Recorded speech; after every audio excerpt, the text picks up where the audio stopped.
Deep in the shadows, I know it's hard to put one foot in front of the other. Hi guys, welcome to the channel. CeeChronicles here. I post fragrance related content on this platform and do invite you to subscribe if you're not yet subscribed. Now, to those who are subscribed, thank you so much for the continued support. Today I have picked up a couple of fragrances within my collection that I'd like to recommend as great fall fragrances.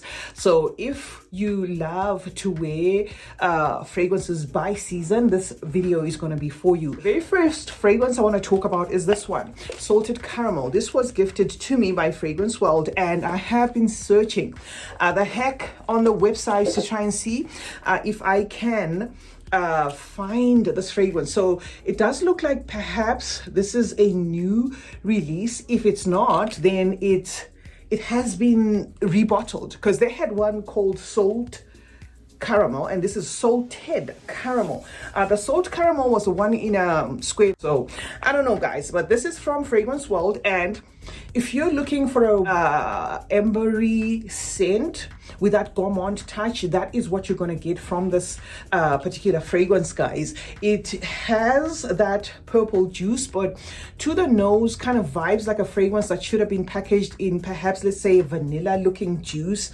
Certainly not purple. So it doesn't smell purple. It's certainly a gourmand. After that burst that you get there at the top of like woods and spices, it starts to open up into like, you know, a feel of freshly baked biscuits, right? And because I was trying to pin what this fragrance is doing, I actually called Mima and I said, could you sniff this and tell me your thoughts?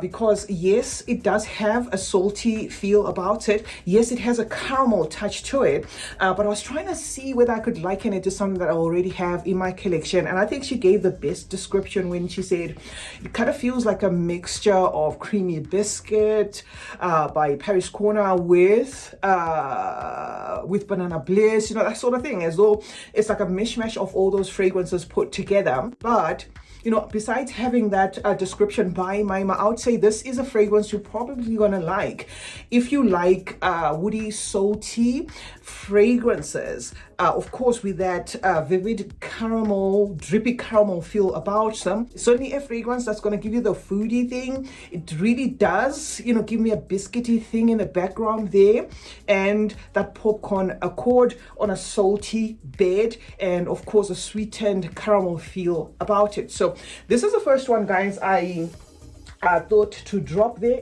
Next up, guys, is Royal Blend, and this is Sequoia. I gave you a full review of this fragrance, and this is a fruity feel to that Angel's Share DNA, and it is drawing inspiration of the new Angel's Share, which is Angel's Share Paradise. It is very much communicating there in the berry note, which is a very vivid, you know, strawberry note. But that strawberry also then starts to work in tandem with a boozy accord. And the boozy feel of the rum, whiskey, or whatever they've used here, you know, as booze, it could be cognac or whatever, is interpreting as sweet, you know, as sweet with just a little bit of a woody undertone there. So that's what you're going to get from this. And that sweetness kind of carries on all through, because I think this one also has praline there. So this is very much enjoyable. This is going to be a perfect one for the people that perhaps were tired of the Angel's Share DNA.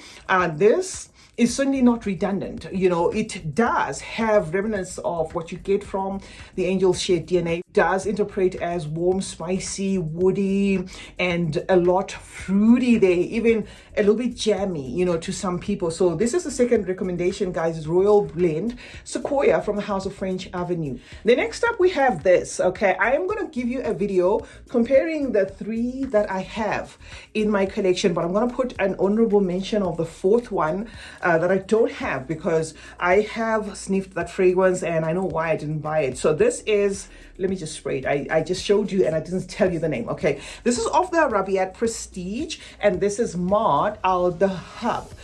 It is the one that comes in a box that has the notes. So this lists the notes of grapefruit, bergamot, red fruits, berry, and juniper. And then the heart of it is clary sage, cypress, and ginger. And then the base is sandalwood, patchouli, vanilla, and amber. I think there is a deliberate omission of a boozy note in here. It does feel as though it is also carrying like a drunken, boozy accord to it. And this fragrance has been likened, guys, to that want to stand out drunk lovers or drunken lovers. So if you love that type of fragrance, you are certainly going to love this fragrance. It is also sweetened. It does have a caramel that's quite present there, and it is also woody as well, with a feel of mixed fruit.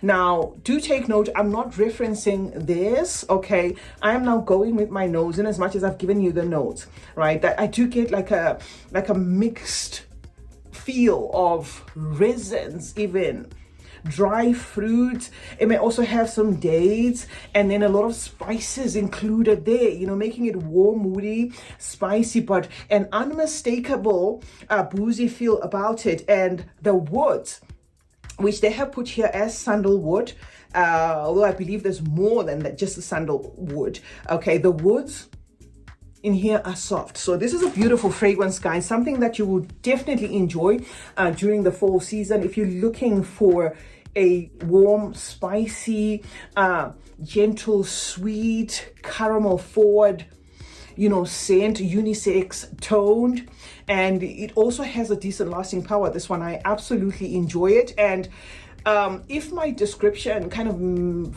sounds like it's gonna lean closer to Angel Shea, no, it doesn't. This is doing its own thing. However, you're probably gonna like it if you already love DNAs like Angel Shea, but this certainly is drawing inspiration of that drunken lovers by Born to Stand Out. So this is from the house of Arabiat, good one with a gourmand undertone, to it. And then we have this baby here, guys.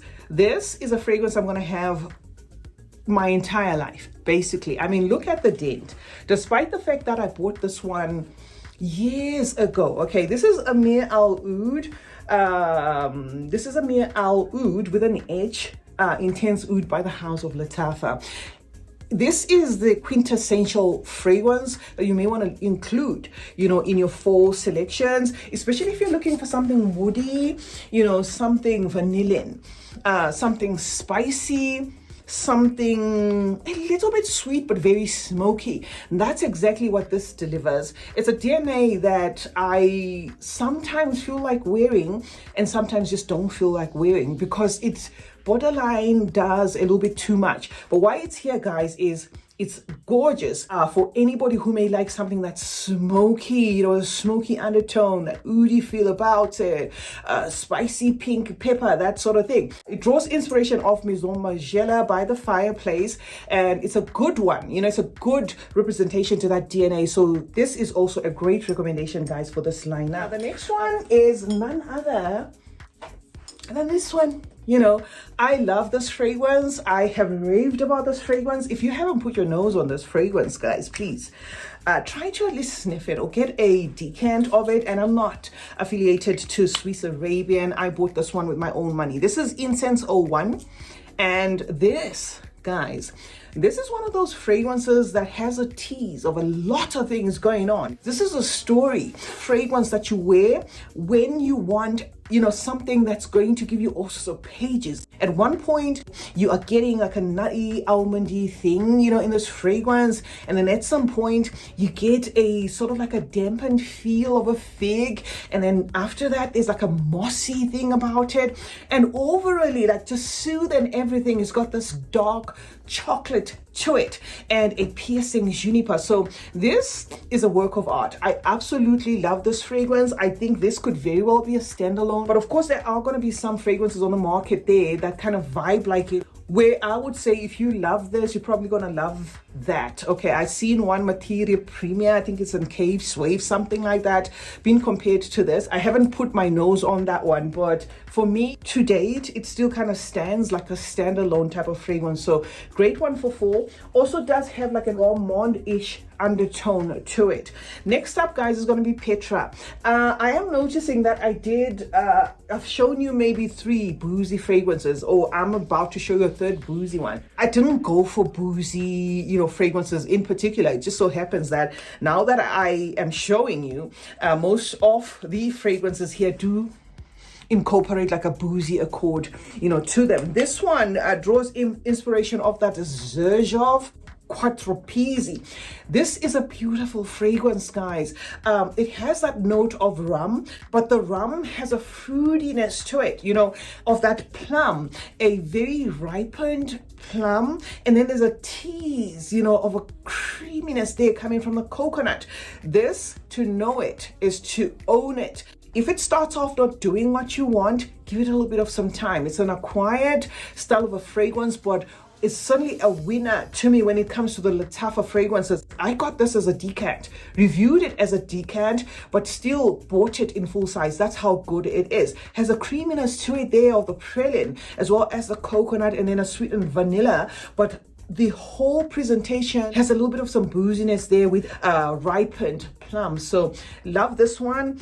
This will do for all seasons, but I thought, it's also going to be perfect for the fall. And then next up, and second from the last, guys, is going to be Tabac and Coke from the house of Fragrance World. I love this fragrance, okay? This is a combination, of course, of that tobacco note in spices, but it also has a fruitiness about it, and it has like a vivid Coca-Cola note, something that's going to feel like a fusion of Tonka Cola and Tom Ford's Tobacco Vanille. If you took Tonka Cola and Tobacco Vanille, then you get something like this. It's thickened, also even interpreting as though it's sitting on some star anise, that sort of thing, where that fusion of that tobacco in the cola note, as well as the vanilla, feeling as though it's a unity between Tom Ford's Tobacco Vanille and Mancera's Tonka Cola, a mix of that, but with a gentleness not as intense as Tom Ford's Tobacco Vanille, because Tom Ford's Tobacco Vanille can borderline sometimes do a little bit too much. This one seems to heighten the Coca-Cola note, and that's where it nails it, guys. It's Tabac and Coke from the house of Fragrance World. The last one I thought to drop on this lineup, guys, is going to be from the house of Hadlash. I am not going to say much about this. This was actually in my previous video. This is a fragrance that draws inspiration of Arte.